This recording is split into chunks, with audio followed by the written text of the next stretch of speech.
and welcome to the Ghosts and Folklore podcast. I'm Mark Rees, and on each episode, I investigate a different, weird, and wonderful subject. And on this special festive episode, we are all going to the pub. Yes, I am taking you all to the pub to look at some scary and some not so scary Christmas folklore. On the one hand, there'll be singing and dancing and Christmas cheer, a good old heartwarming seasonal get-together. But on the other hand, there's also an eerier side to these traditions, with a mysterious hag of the night who stalked the festive streets of Wales, and even a horse-skulled visitor that isn't the Mari Lwyd.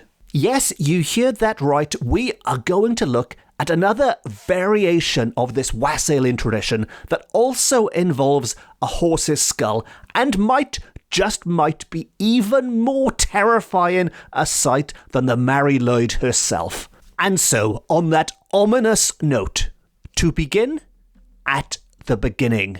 And for this festive episode, we are going to catch up with Wirt Sykes, one of my favourite folklorists and a regular on this podcast, the American folklorist who swapped New York for Cardiff in the 19th century, where he was based as the American consul for Wales. And it's lucky he did swap New York for Cardiff, because he became one of the most important figures in the ghosts and folklore of Wales. He travelled the land of his adopted home, and he recorded accounts of strange fairy folk, Nadolig Tig, dancing in the moonlights. He spoke of pesky poltergeists haunting the darkened mines and all manner of myths and legends along the way. But Sykes wasn't all work and no play. Or maybe I should say he wasn't all ghosts and folklore and no play.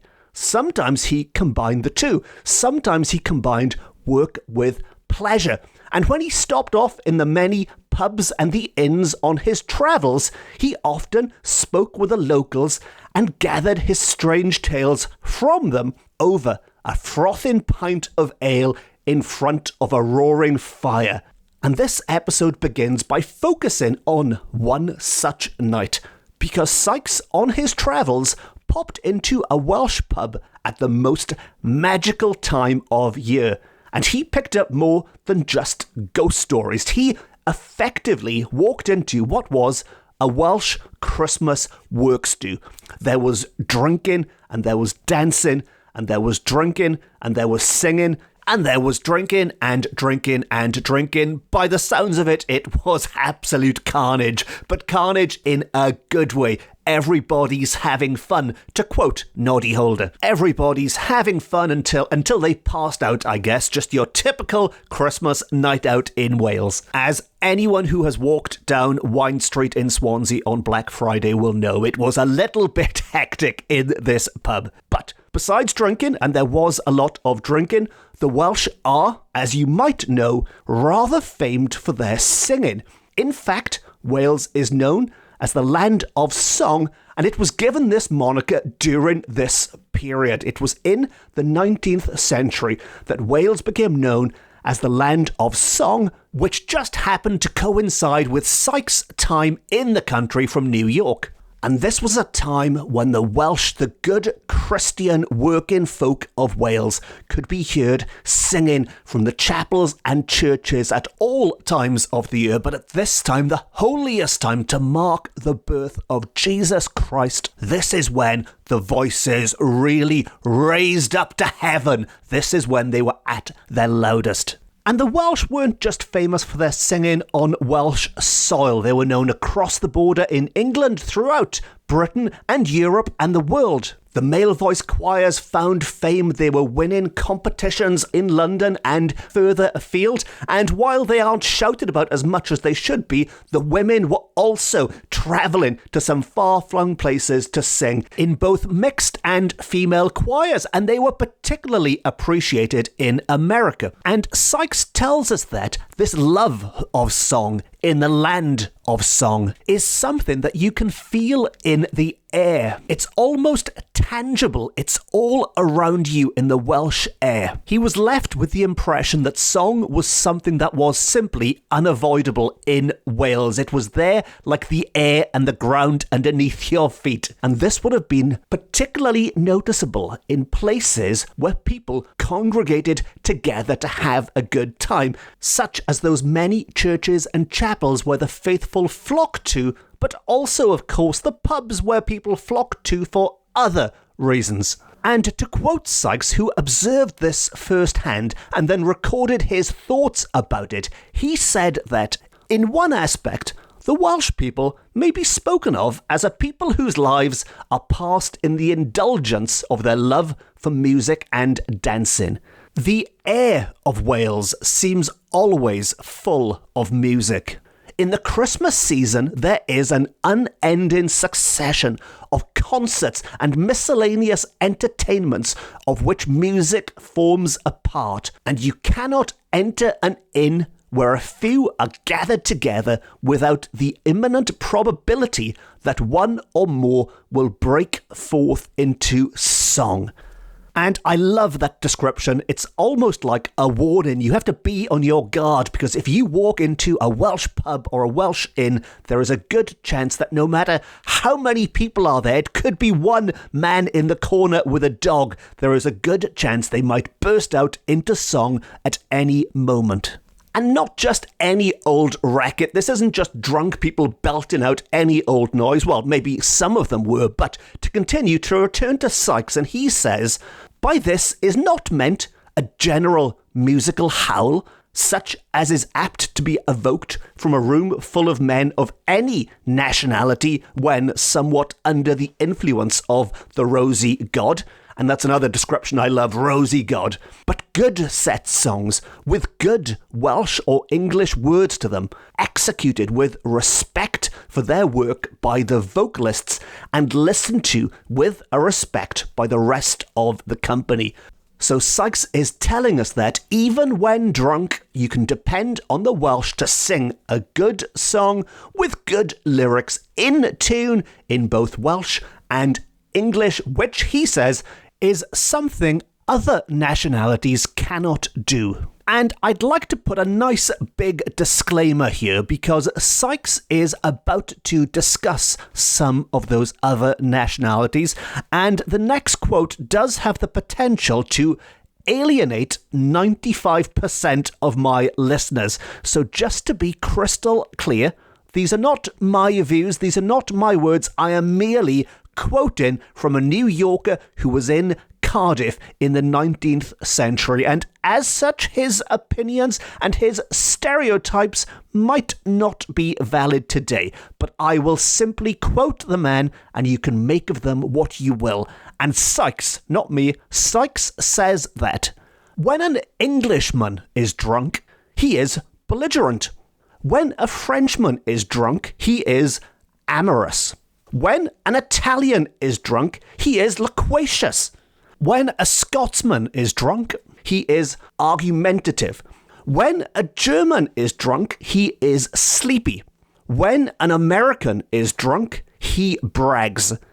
And when a Welshman is drunk, he sings. And I have no idea how accurate those descriptions are. Well, except for maybe the Welsh one, I can confirm that we do like a sing-song when we've had one too many. As for the other countries, if you are listening from any of them, or if you are still listening, I should say, after Sykes has potentially insulted you there, but if you are still listening, it would be great to know if you can confirm or deny how accurate those descriptions might be. And personally, I think I must be half Italian and half German, because I do talk a load of rubbish and fall asleep after drinking. Not that I've had a drink for some time now, but if I were, I would be talking rubbish and falling asleep a bit like I do in this podcast, really. Who needs alcohol when it happens anyway? But to get back to Sykes, and it's not just drinking and singing, because when it comes to the Welsh, and in this case specifically Welsh men according to Sykes, although I think this could certainly apply to the women too, but when it comes to the Welsh, sometimes he dances, but he does not do himself credit as a dancer under these circumstances. When I speak of dancing, I do not refer to those wooden paces and inflections which pass for dancing in society, and which are little more than an amiable pretext for bringing in contact human elements which are slow to mix when planted in chairs about a room. So what Sykes is telling us there in some rather flowery language is that as well as singing, the Welsh also love to dance. But unlike the singing, which is revered around the world, their dancing isn't the kind of thing that's going to be impressing people in London. In the sense that they don't dance, they don't follow the rules of dance that you're supposed to in high society. And I'm picturing those kind of dances that you see in period dramas, the kind of dances Jane Austen characters might be flirting at. The Welsh, according to Sykes at least, don't mess around with that polite dancing nonsense. Instead, it's a little bit more anarchic, I guess you could say. It's a bit more of a free-for-all. And to continue, he says specifically, I refer to the individual dancing of men dancing on their own, who do not dance for the purpose of touching women's hands or indulging in small talk. Perish the thought. They do it purely for the purpose of dancing. It is dancing for the sake of dancing, and touching the soft hands of women is purely a distraction. They are totally committed, totally devoted to the cause of dancing, and apply themselves seriously and skillfully to their work, to wit, the scientific performance of a jig. So, when the Welshman dances, he dances a jolly jig that isn't all about manners and politeness and some excuse to touch a woman's hand. It's an intense individual performance that requires a heck of a lot of skill, but because it isn't concerned with the opinions of high society, it might not be looked at in the same way by the rest of the world, but for those performing it, it takes a lot of time and a lot of effort to get it just right. Now, I did tease you at the start of this episode with a creature that might be even stranger than the Mari Lwyd, and that will be coming up very soon. But as we're talking about a good time in the pubs with drinking and singing and dancing, there is a form of dancing with a connection to the Mari Lwyd, to the traditional Mari Lwyd festivities. And very quickly, for those who might be unfamiliar with the Mari Lwyd, and if you are unfamiliar with the Mari Lwyd, where have you been these last few years? I've recorded a number of Christmas episodes that you can go back and check out to find out more. But very briefly, just to get everyone up to speed, the Mari Lwyd, which is spelled M-A-R-I, Mari Lwyd, L-W-Y-D, is commonly accepted to mean grey mare, the grey mare in English. But as I've explained on other episodes, it might mean something totally different. But for the purposes of this, Mari Lwyd grey mare is a wassailin tradition in which a group of men and women nowadays, but in the 19th century, traditionally men, dressed up and carried the Mari, which is the name given to a horse's skull on the end of a stick that was held by somebody covered in a sheet or a sackcloth, and they carried this, what was effectively a hobby horse, around the neighbours' houses to challenge them to a playful battle in rhyme on the doorstep. And the whole point of this back and forth is for the Mari and that group of people outside to gain entry inside, and using rhyme, they are effectively pleading. They plead for entry. They say, we are poor Christian folk in need of sustenance. Please let us in for cake and ale. Whereas the people inside try their best to repel them by pleading poverty, by saying, no, times have been hard for us. Also, we don't have enough cake and ale to spare. Now, this goes back and forth until eventually, unless the homeowners are particularly mean, the Mari Lwyd and the gang are allowed inside. They are rewarded with that cake and ale or whatever goodies they are given, and in return, they leave the home with good luck for the following year. Now, there is a bit more to it than just that. It's a slightly convoluted custom for me to wrap up in 2 minutes, and it's also shrouded in mystery slightly. But as mentioned, if you are slightly perplexed right now, if you are sitting there thinking, what the heck is this mad Welsh bloke going on about horses' skulls for, there are earlier episodes you can go back and check out for more. But back to this episode, because as mentioned, there was a form of dancing that was on display in the pubs at Christmas time in Wales,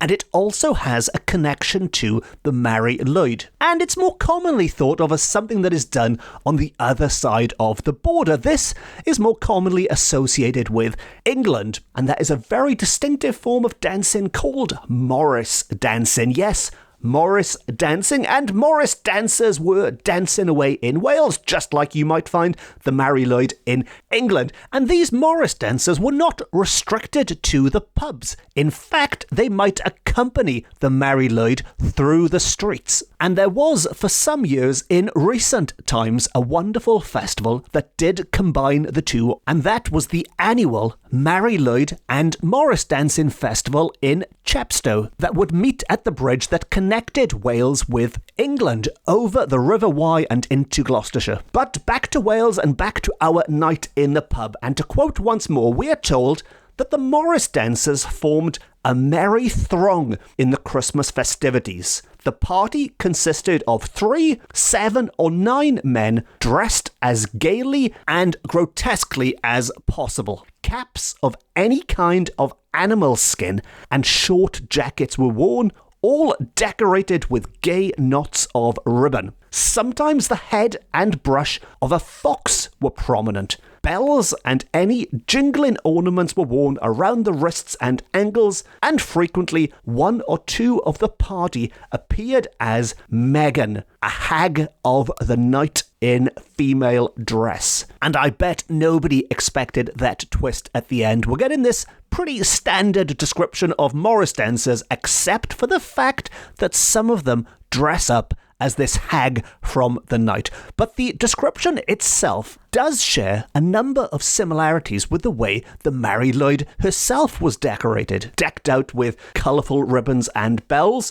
You can also see elements of the traditional Morris dancers. Morris dancers are, of course, known for jangling those bells and banging their sticks together. And there's also an other link with the natural world, with animals, with the animal world, this time with foxes instead of horses. But maybe the part that really sticks out from that description, for me at least, is that one of the party or 2 of the party might appear as Megan, a hag of the night, who traditionally would be portrayed by a man or by men, a bit like Shakespearean productions in the old days. No women on stage, they will be portrayed by men, but in this case it would be men dressed up as this hag of the night. And to continue, this group of Morris dancers with the hag of the night, this party would be accompanied by a harpist or a fiddler, somebody to provide the music, and torchbearers, and they went house to house to dance a peculiar jig in return for money. So, whereas the Mari Lwyd party might go about challenging people to this battle in rhyme in exchange for warmth and hospitality and cake and ale, the Morris dancers would instead dance this jig which is said to be peculiar to Wales, during which the feet kept time with the music, and occasionally 2 of the dancers would hold each other's hands and spin round and round in bewildering fashion. They'd spin until they were dizzy. A Welsh jig and an old-style hornpipe were included in the amusements, and these were often cleverly performed by experts. So these Morris dancers weren't just a bunch of drunks from the pub, they were experts. And Sykes concludes this description of Morris dancing by telling us that a dance resembling the modern cakewalk was also given. And by modern cakewalk, this was, of course, in the 19th century. It's less modern nowadays. I don't know how many of you dance the cakewalk today. I don't know how many of you have heard of the cakewalk today, but it is a two-step dance by all accounts, from what I can gather, the cakewalk. But again, this is an example of people going door to door in their community at this time of year and providing some form of entertainment in return for some kind of reward. And maybe it's not as scary or as weird as the Mari Lwyd. There's no horse skull involved in this, but if you have a phobia of Morris dancing, it might freak you out if they turned up. But this is people going door to door providing entertainment in return for a reward, in this case for money instead of cake and ale, or maybe there's a combination going on. Which does nicely bring me to that other version, that lesser known alternative to the Mari Lwyd that I mentioned right at the start of this episode. And to wrap up this festive episode, we are going to look at the incredibly curious creature known as Aderyn Pig Llwyd or Llwyd. The Aderyn Pig Llwyd. And yes, if you're wondering what that means, the last word is indeed Llwyd or Lwyd, which, as with the Mari Lwyd or Mari Lwyd, is Welsh for the word grey and is assumed to mean grey in this context. And the three words together, Aderyn Pig Llwyd, and this isn't a literal translation, but in English, Aderyn Pig Llwyd is known as the bird with the grey beak. And this bird with the grey beak is sometimes accompanied by Morris dancers, but at other times walks the streets alone.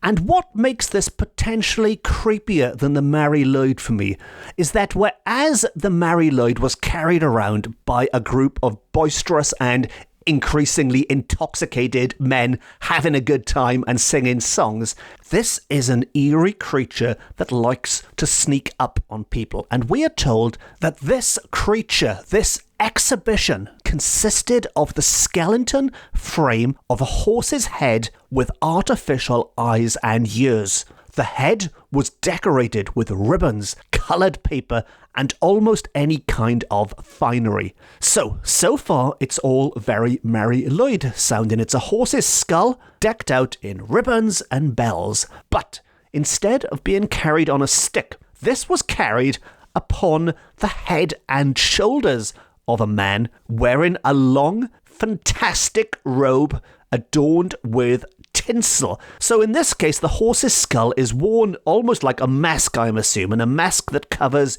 your head by a man in a white robe adorned in tinsel, which in fairness doesn't sound like the scariest of disguises ever, but let's go with it for now. Maybe it was scary tinsel back then, but a horse's skull on the head, a white sheet and tinsel covering this creature. And we are told that it was the duty of this man to imitate the actions of a horse, and much amusement was caused when the creature kicked or reared, and when it wasn't alone, much like the Mari Lwyd, the horse was attended by a groom who held the reins and kept the animal within bounds. This was often difficult, but productive of much fun and merriment. So again, as I've spoken about before with the Mari Lwyd, a lot of it was this performance where the horse is playfully acting up and the groom is playfully pretending to keep it under control. But of course, that never quite works out and it's all a bit slapstick. And after going through the performance, the groom placed a hat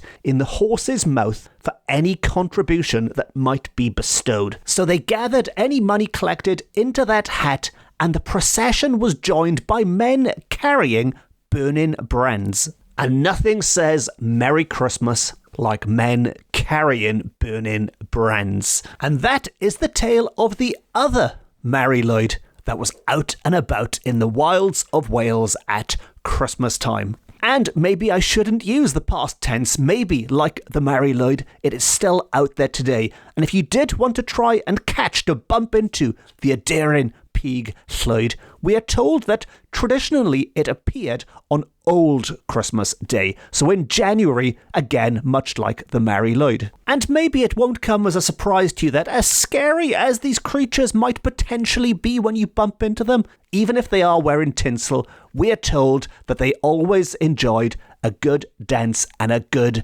song. Well, they are Welsh monsters after all.